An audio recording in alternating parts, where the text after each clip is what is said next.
Prima forse si atteggiava un sorriso credendo di dover, anche se la corsa era lunga, arrivare a un fine, ma adesso proprio c'è la nebbia totale.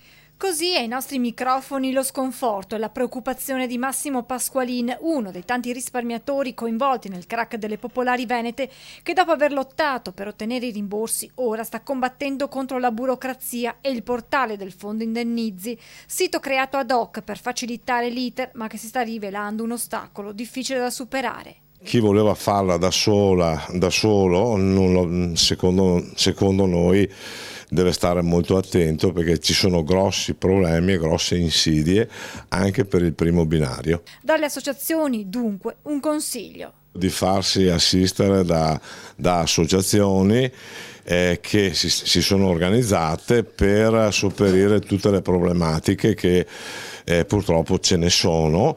Sappiamo che teoricamente le stanno risolvendo, quello dell'accesso, altre difficoltà. Purtroppo è difficile fare la domanda da soli, almeno per questo momento. Bisogna farla assolutamente velocemente, anche se noi abbiamo già fatto fare un'interpellanza parlamentare, perché siamo convinti che 220.000 truffati non ce la faranno a predisporre la documentazione necessaria, a fare l'inserimento entro febbraio.